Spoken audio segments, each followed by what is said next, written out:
자, 지금 서울중앙지검에서요, 김건희 여사의 명품백 가방 수수와 관련해서 서울의 소리와 최재형 목사 이런 사람들 지금 계속 불러 수사를 하고 있고, 오늘은 그 누굽니까 이명수 서울의 소리, 이 이명수가 옛날에 뭐 이 김 여사하고 통화하고 그 내용들 깐 그 기자죠. 네네. 그런 것들을 지금 수사를 하고 있는데, 근데 이 조사하는 과정에서 김 여사와 이 최재형 목사가 나눴던 이 카톡 내용 이런 것들이 이제 제출했나 봐요. 네네. 근데 이를 봤더니만은 여기서 이 최재형이 집요하게 그 김 여사한테 여러 가지로 요구를 합니다. 특히 그 중에서 김창준 전 미 연방 하원 의원, 이 사람에 대한 어떤 이야기를 뭐 굉장히 요구를 하는 것 같아요.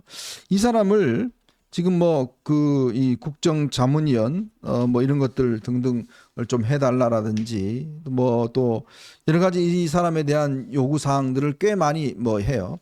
국정자문위원을 해달라. 그다음에 뭐 국립묘지에 나중에 죽으면 안장하게 해달라라든지 국정자문위원으로 임명해달라.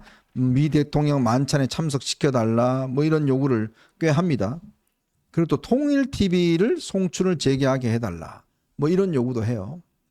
근데 보니까요, 이런 요구 사항이 하나도 지켜지지 뭐라 할까, 이 김 여사가 답변도 하지도 않고, 네네. 그리고 하나도 관철되질 않았어요. 네네.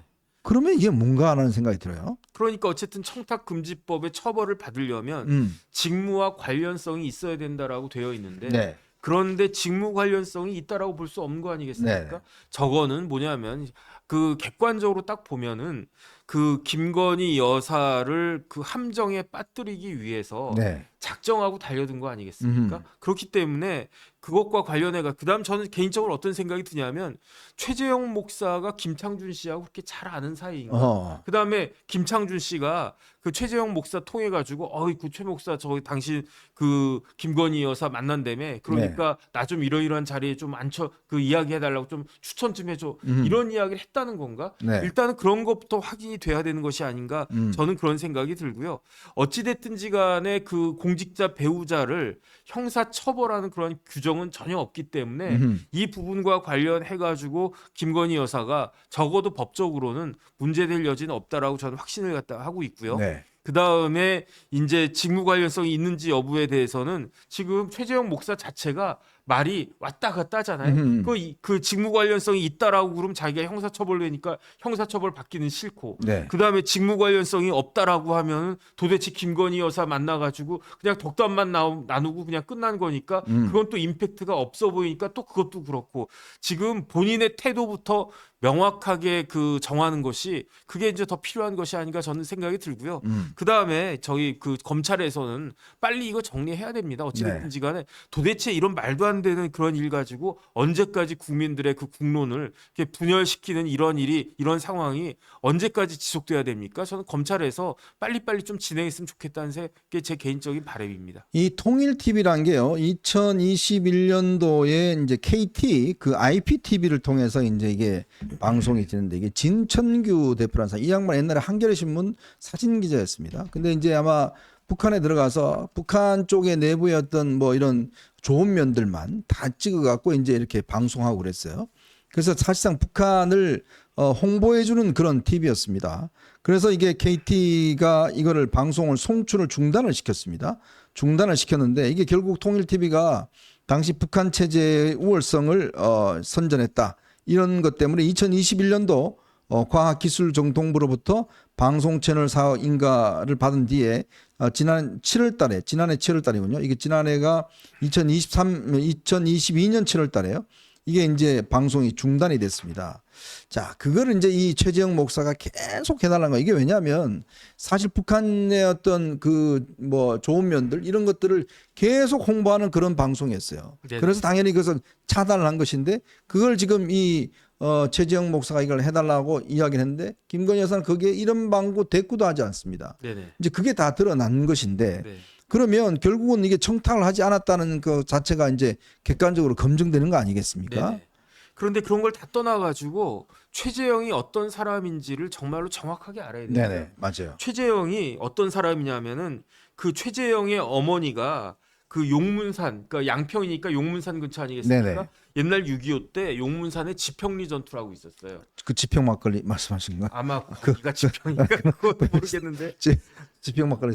근데 6.25 때 지평리 전투가 있을 때 미군이 폭격을 했는데 그 미군 폭격 과정에서 네. 어머니가 최재형의 어머니가 가슴에 파편을 맞았대요. 아. 그래가지고 그때부터 제가 봤을 때 미국에 대한 적개심이 있는 것이 아닌가. 맞아요. 그런 사람이 왜 미국에 간지는 모르겠는데 그리고 난 다음에 이 사람은 완전히 북한을 추종하는 사람이에요. 그렇죠. 뭐라고 이야기하냐면 북한의 헌법을 보니까 종교의 자유가 철저하게 보장되고 융통성 있게 종교가 제한된다. 이런 식으로 이야기를 갖다가 네. 하면서 북한의 종교 실태에 대해서 왜곡하는 것은 인권 문제에 접근하는 것은 부당한 것이다. 네. 이렇게 이야기하면서 제가 최재형 목사가 최재형 목사가 글을 굉장히 많이 썼어요. 아. 그래가지고 구글 같은 데다가 최재형 딱 치면 별로 안 나오는데 네. 뭘 치면은 이제 많이 나오냐면은 최재형의 NK 비전 2020을 NK 구글에다가 죠. 치면은 제가 그거 쳐가지고 무지하게 많은 글들을 갖다 봤거든요. 노스코리아 저거군요. 그렇죠. 그 노스코리아가 아니래요. 그 뭐예요? 뉴코리아래요. 뉴코리아. NK 하면 다 노스코리아 그렇죠. 생각하는데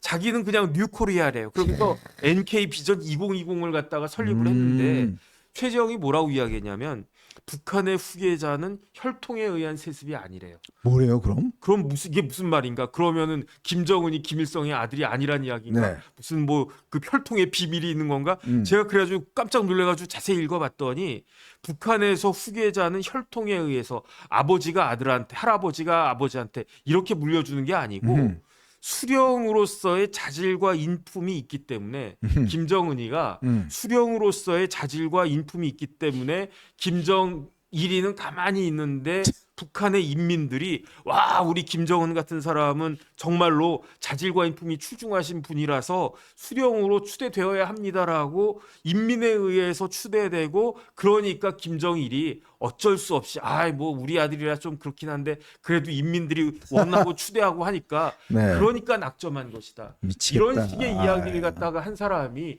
최재형이란 사람이에요. 네. 그 다음에 최재형이 뭘 또 하고 있냐면은 손정도 목사라고 들어보셨어요? 모르겠는데요. 손정도 목사 기념 학술원장 그래가지고 네.